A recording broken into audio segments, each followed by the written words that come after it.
নবী সাল্লাল্লাহু আলাইহি ওয়াসাল্লাম বলেন, রমজান মাসে প্রত্যেক ব্যক্তির জন্য 5টা পুরস্কার আছে, তবে যদি সেই ব্যক্তি রমজানের রোজা আদায় করে। নবী সাল্লাল্লাহু আলাইহি ওয়াসাল্লাম বলেন, প্রথম পুরস্কার হচ্ছে রোজাদার ব্যক্তির মুখের যে ঘ্রাণ, এটা মেঘনাবির চেয়েও বেশি পছন্দনীয় আমার কাছে। আর দ্বিতীয় নম্বর হচ্ছে সমুদ্রের মাছ এবং ইফতার পর্যন্ত রোজাদার ব্যক্তির জন্য দোয়া করতে থাকে।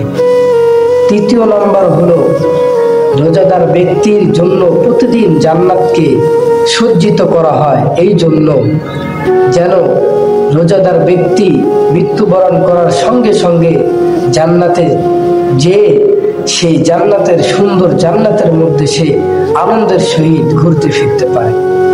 আর চতুর্থ নাম্বার হলো শয়তানকে আবদ্ধ করা হয়। এখন কথা হলো, শয়তানকে যদি আটকানোই থাকে, তাহলে অন্যান্য যে কাজগুলো আছে, শয়তানের যে কার্যক্রম, এইগুলো কে করে? এখানে কথা হলো, যেমন আমরা সাইকেল পেডেল করলে এই পেডেলের পরে যখন পেডেল করি তখনও যায় এবং এর পরেও একটু গড়ে। এর মানে হচ্ছে শয়তানকে আবদ্ধ করা হয় ঠিকই, কিন্তু শয়তানের যে একটা প্রভাব, এই প্রভাব কিছুটা প্রচলিত থাকে। আর পঞ্চম নাম্বার হলো রমজান মাসের রোজা শেষ হওয়ার সঙ্গে সঙ্গে শেষ রাত্রিতেই বান্দার সমস্ত গুনাহ আল্লাহ তাআলা ক্ষমা করে দেন।